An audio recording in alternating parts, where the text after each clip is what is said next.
जैसा कि कहते हैं कि आप जब पढ़ाई किए, पढ़ाई करने के बाद कब आपके मन में ऐसा ख्याल आया कि हम यदि बच्चों को पढ़ाने का काम करते हैं तो एक बच्चे को यदि पढ़ा देते हैं उसे एक पूरा घर परिवार में एक चिराग जल जाता है, रोशनी हो जाता है। और इस प्रकार से आने वाले कई दिनों तक आप ये काम करने वाले हैं और पिछले कई दिनों से इतने सारे छात्रों को पढ़ा करके कहीं अच्छे पोजीशन पर पहुंचाए हैं। तो आपके मन में ये ख्याल कैसे आया कि बच्चों को पढ़ाने का काम किया जाए?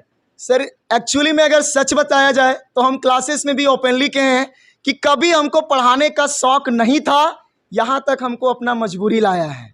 पढ़ाने का कभी ज़िंदगी में लक्ष्य हमने रखा ही नहीं था। सबसे पहले अगर एक्चुअल बात बताया जाए तो हम एक हॉस्टल में पहले बचपन में पढ़ाई करते थे और हॉस्टल में वहाँ पे 6 तक हमने पढ़ा।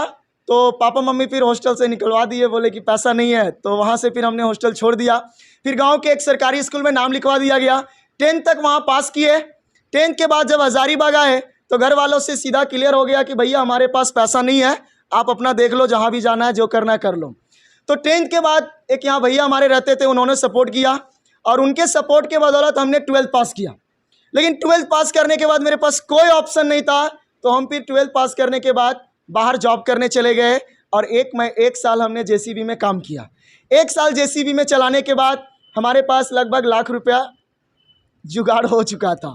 फिर हमने 1 साल के बाद एक्चुअली मेरा मैट्रिक 2015 में क्लियर हुआ, 2017 में हमने इंटर दिया, 2017 से 18 हमने 1 साल पोकलैंड में काम किया और 18 में वापस हज़ारीबाग आए और फिर से हम पढ़ना चालू किए। पढ़ने के दौरान हमारे पास मात्र 1 से 1.5 लाख रुपया ही एडजस्ट हो पाया था। उसके बाद लगा कि ये कितने दिन तक चलेगा, अगर हम कुछ नहीं कर पाए लाइफ में तो ये एक दो साल में सारा पैसा हमारे पास ख़त्म हो जाएगा। तो उस दौरान हमने 1-2 ट्यूशन में ज्वाइन किया, पढ़ाने के लिए बोले तो हमको 1-2 जगह की पढ़ाने के लिए मिल गया।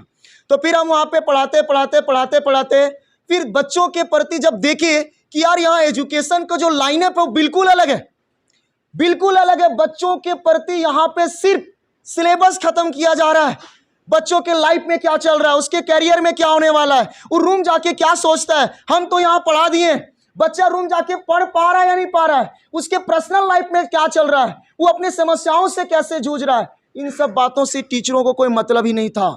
तो हमने सोचा यार हज़ारीबाग में एक ऐसे टीचर का ज़रूरत है जो बच्चों के दिल में बसता हो, जो बच्चे के हर एक चीज़ों के बारे में समझता हो, उसके फीलिंग्स को समझता हो, उसके हर एक समस्याओं में खड़ा होना चालू करता हो। और हमने यहाँ के बच्चों को समस्याओं को देख करके और साथ ही अपनी मजबूरियों को देख करके ये ट्यूशन लाइन को चुना। और ट्यूशन लाइन को चुनने के बावजूद हमारे पास शुरू में 5 बच्चे थे और बच्चों से मेरा इतना प्यार है, इतना लगाव है कि आज हमारे पास आपके सामने जो भीड़ दिखाई दे रहा है वो आपके सामने है। और कहते हैं सर कि ना संघर्ष ना तकलीफ तो क्या मजा हो जीने में। और सर भी, जैसा कि आप सभी जानते हैं, सर ने भी बताया कि हम जेसीबी चलाने का काम किए, उसके बाद से ये सारा कुछ एस्टेब्लिश हो पाया। नहीं तो हम भी, यदि हमारा सोच छोटा रहता तो वहीं पे हम भी फंस जाते। इसीलिए कहते हैं ना संघर्ष ना तकलीफ तो क्या मजा हो जीने में। और बड़े बड़े तूफान थम जाते हैं जब आग लगी हो सीने में, जब आग लगी हो सीने में सर। और उसी प्रकार का आग जो है आपके भी सीने में कहीं ना कहीं लगा था, जिसके वजह से आपने ये सोचा और डिसाइड किया कि क्यों ना ये हम क्षेत्र को आए और बच्चों को भी पढ़ाएं, है ना सर?